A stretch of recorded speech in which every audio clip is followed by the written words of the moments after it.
ये ज्योतिरादित्य सिंधिया जी तो जब से चुनाव यहाँ से लंबी लीड 1.5 लाख से हार के गए हैं, तो मुझे लगता है 1 या 2 बार ही शायद आना हुआ होगा। किसी के सुख दुख में शामिल नहीं हो रहे हैं और आते भी हैं यदि वो, तो उनसे चूंकि अब आपने देख तो लिया कि उनका अब जनता के बीच में कोई इतना वजन बचा नहीं है। हमारी मुंगावली विधानसभा क्षेत्र वो खुद स्वयं लंबी लीड से हार गए, तो उनसे कोई खास फर्क पड़ने वाला नहीं है। लोकतंत्र में बड़ा छोटा पैसा या पद राजा महाराजा से नहीं होता। लोकतंत्र में हम तो बड़ा चेहरा उसको मानते हैं जो जनता के बीच में रहकर जनता की सेवा करता है।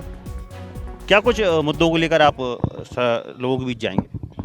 देखिए, मुद्दे तो बहुत हैं।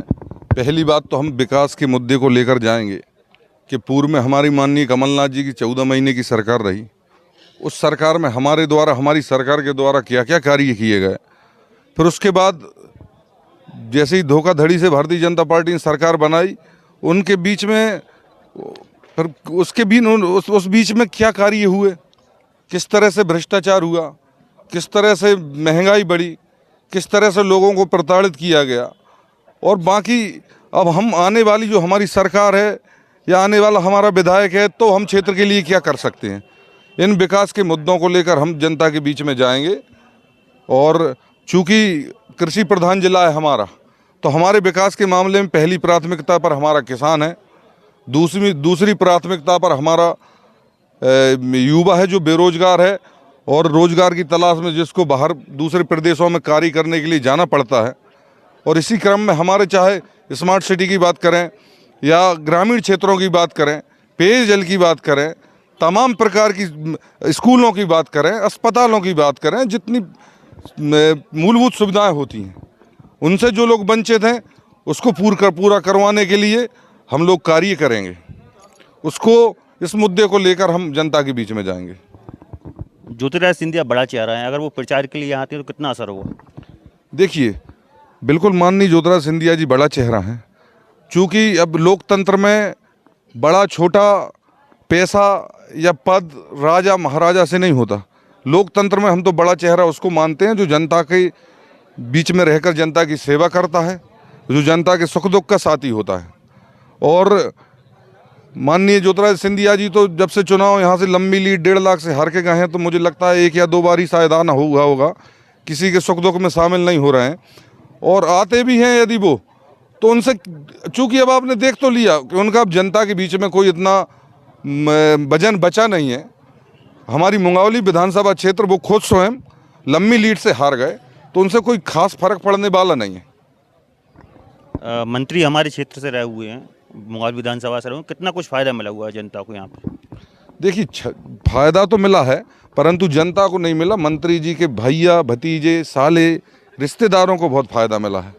सारी जो क्षेत्र की बजरी की जो खदानें थीं, उनके माध्यम से फ़ायदा मिला उनके परिवार वालों को। राशन कंट्रोल की दुकानें थीं, उनके माध्यम से फ़ायदा मिला उनके परिजनों को। और भी तमाम प्रकार की जो अवैध तरीके से जो आय थी, उससे फ़ायदा मिला उनके परिवारजनों को। कर्मचारी अधिकारियों से महीना बांध रखा था, उससे फ़ायदा मिला उनके परिवारजनों को।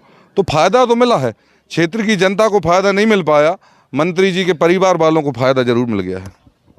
आपको टिकट लगभग मिलना पहले से तय था, लेकिन उतना ही आपकी जो पार्टी के लोग थे विरोध कर रहे थे। जब कमलनाथ जी आए हुए थे तो खुलकर सड़कों पर उतरे हुए थे। अब आप इस विरोध को कैसे संभालें? देखिए भैया, क्या होता है, कोई भी पार्टी हो और कोई भी विधानसभा, उसमें हर विधानसभा में हम देखेंगे 10-5 तो दावेदार हर जगह होते हैं और सबकी अपेक्षा रहती है कि भाई मुझे टिकट मिले, मुझे मिले। परंतु ऐसा होता नहीं है, मिलता टिकट किसी एक व्यक्ति को है। तो सब लोग अपने अपने तरीके से टिकट मांगते हैं और अलग अलग तरीके हो सकते हैं लोगों को टिकट मांगने। उनका विरोध ये नहीं था कि टिकट उनको मिले, उनका विरोध ये था कि बाहर से आए हुए प्रत्याशी को टिकट नहीं मिलना चाहिए। देखिए, बाहर से कहाँ है भैया, मैं मुंगावली विधानसभा के मतदान दूसरी पार्टी से आए हुए, दूसरी पार्टी से आए हुए व्यक्ति तो कोई पाकिस्तान से तो आए नहीं, दूसरी पार्टी में प्रताड़ित थे, इसलिए वहाँ से हम लोग परेशान होकर, और जो जो जो जो अभी जिन लोगों का आपने नाम लिया, इनके द्वारा शोषण किया गया कार्यकर्ताओं का। चूँकि हम किसी पद के लालच में नहीं आए, हम तो जनता की सेवा करने के लिए आए थे। और आए, हमें माध्यम था कांग्रेस पार्टी से हमें अच्छा लगा, उनकी नीतियाँ अच्छी लगी, उसमें आए। और सब लोग नए हैं, कोई 6 महीने पहले आ गया, कोई मुझसे 2 महीने पहले आ गया, कोई मुझसे 10 साल पहले आ गया। तो पार्टी में तो पैदा तो कोई नहीं हुआ, कोई ना कोई हर व्यक्ति ने पार्टी की सदस्यता तो ली है, किसी ने पहले ले ली, किसी ने बाद में ले ली। अब तो पार्टी के सदस्य हैं ना हम। लेकिन टिकट आपको दिया, मतलब कांग्रेस को इतना भरोसा है आप पर? देखिए, निश्चित रूप से कांग्रेस को भरोसा होगा मुझ पे कि एक साधारण कार्यकर्ता को टिकट दिया है, तो कहीं ना कहीं निश्चित रूप से भरोसा हुआ होगा। कितने हजार से लीड मान के चल रहे हैं? देखिए, मैंने अभी पहले ही बताया था कि इस क्षेत्र की जनता चुनाव लड़ने का कार्य कर रही है, और निश्चित रूप से पूरी जनता, कार्यकर्ताओं के साथ साथ जनता यदि चुनाव लड़ती है तो परिणाम जो है वो बिल्कुल बड़ा ही आएगा। और चूंकि उसकी कल्पना वोटों की गिनती से नहीं की जा सकती, परंतु ये विश्वास है बड़ी से बड़ी जीत होगी। आखिरी सवाल, भाजपा से किसको प्रतिद्वंदी में आप आसानी से अपनी जीत माने? देखिए, हमें कोई फर्क नहीं पड़ता कि भाजपा से कौन प्रत्याशी होगा, हमें तो अपना चुनाव लड़ना, हम अपनी बात करने आए हैं। भाजपा किसी को भी दे दे, हमें कोई फर्क नहीं पड़ता, ना हमारे कार्यकर्ताओं को फर्क पड़ता। हम लोगों को चुनाव लड़ना है और चुनाव जीतना है। अब ये विषय भारतीय जनता पार्टी का है, वो किसे टिकट दें किसे ना दें, हमें कोई फर्क नहीं पड़ रहा। ये थे यादवंत सिंह, मुंगावली से कांग्रेस के प्रत्याशी हैं, और इनको अपनी जीत पर पूरा भरोसा है। और इनका साफ तौर पर कहना है कि हम कोई बाहर से नहीं आए, हम पाकिस्तान से नहीं आए हुए हैं, भारत के ही निवासी हैं, कोई ना कोई कभी ना कभी आया हुआ है। तो उन्होंने साफ तौर पर जो इनके विरोधी हैं कांग्रेसी, उनको साफ तौर पर एक अच्छा संदेश दिया हुआ है। राहुल कुमार जैन, MP तक।